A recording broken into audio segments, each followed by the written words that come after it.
3 ஆண்டுகளாக மாணவர்களுக்கு mark sheet வழங்கவில்லை. நிதி நெருக்கடியால் தவிக்கும் சென்னை பல்கலைக்கழகம். தணிக்கை ஆய்வில் எழுந்த பல கேள்விகள்.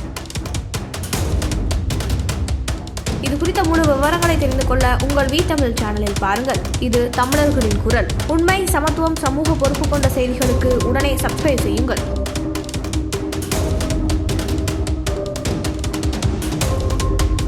சென்னை பல்கலைக்கழகம் கடந்த 3 ஆண்டுகளாக மாணவர்களுக்கு மார்க் ஷீட் மற்றும் தற்காலிக சான்றிதழ்களை அச்சிட்டு வழங்கவில்லை. அதற்கு காரணம் அதற்கான செலவு பணம் இல்லாததுதான் என்று கூறப்படுகிறது. இதனால் உயர்கல்வி படிக்க செல்லவோ அல்லது வேலைக்கு சேரவோ விரும்பிய மாணவர்கள் பல்கலைக்கழகத்தை நேரில் அணுகி தங்கள் சான்றிதழ்களை பெற வேண்டிய கட்டாயத்தில் இருந்தனர். உயர்கல்விக்கு செல்பவர்கள் பல்கலைக்கழகத்தின் சேர்க்கை கடிதத்தையும், வேலைக்கு செல்பவர்கள் நியமன கடிதத்தின் நகலையும் சமர்ப்பிக்க வேண்டியிருந்தது.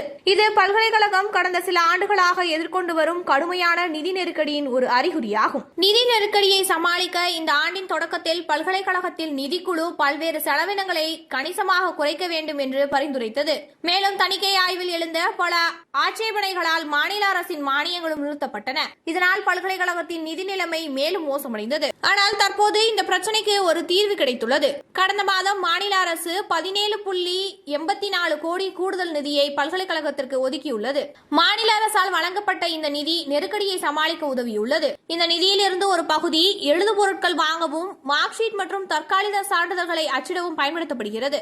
ஒவ்வொரு செமஸ்டரிலும் 5.50 லட்சம் மாணவர்களுக்கு மார்க் ஷீட் வழங்குவது எளிதான காரியம் அல்ல என்று பதிவாளர் ரீட்டா ஜான் தெரிவித்துள்ளார். நாங்கள் நிலுவையில் உள்ள பணிகளை முடிக்க தொடங்கிவிட்டோம். எங்களுக்கு 118 இணைப்பு கல்லூரிகளும் 37 தன்னாட்சி கல்லூரிகளும் இருப்பதால் அதற்கு சிறிது காலம் எடுக்கும் என்று பேராசிரியர் ஜான் கூறியுள்ளார். பல்கலைக்கழகத்தின் தொலைதூர கல்வி நிறுவனத்திற்கு இதே எண்ணிக்கையிலான மாணவர்கள் சேர்ந்துள்ளனர் என்றும் அவர் குறிப்பிட்டுள்ளார். மேலும் முதுகலை மாணவர்களுக்கான சான்றிதழ் அச்சிடும் பணியை பல்கலைக்கழகம் வெற்றிகரமாக முடித்துள்ளது. தற்போது இளங்கலை மாணவர்களுக்கான நிலுவையில் உள்ள பணிகளை செயல்படுத்தி வருவதாக தேர்வு கட்டுப்பாட்டு அதிகாரி சி அருள்வாசு தெரிவித்தார். பல்கலைக்கழகத்தின் நிதி நெருக்கடிக்கு முக்கிய காரணம் மாநில அரசின் மானியங்கள் நிறுத்தப்பட்டதுதான். தணிக்கை ஆய்வில் எழுந்த பல கேள்விகளால் மாநில அரசு மானியங்களை நிறுத்தியது. இதனால் பல்கலைக்கழகத்தின் அன்றாட செலவுகளுக்கும் அத்தியாவசிய பணிகளுக்கும் கூட பணம் இல்லாமல் போனது. மார்க் ஷீட் அச்சிடுவது போன்ற அடிப்படை பணிகளை கூட செய்ய முடியாத நிலை ஏற்பட்டது. இதுகுறித்து பேசியுள்ள தேர்வு கட்டுப்பாட்டு அதிகாரி அருள்வாசு, முதுகலை மாணவர்களுக்கான சான்றிதழ் அச்சிடும் பணி முடிந்துவிட்டது என்றும் இப்போது இளங்கலை மாணவர்களுக்கான பணிகளை செய்து வருகிறோம் என்றும் கூறினார். மேலும் விரைவில் அனைத்து மாணவர்களுக்கும் சான்றிதழ் வழங்கப்படும் என்றும் அவர் உறுதியளித்தார். பல்கலைக்கழகத்தின் நிதி நிலைமை சீரடைந்தால் மாணவர்களுக்கு தேவையான அனைத்து வசதிகளையும் சேவைகளையும் சிறப்பாக வழங்க முடியும் என்று அதிகாரி நம்பிக்கை தெரிவித்துள்ளார்.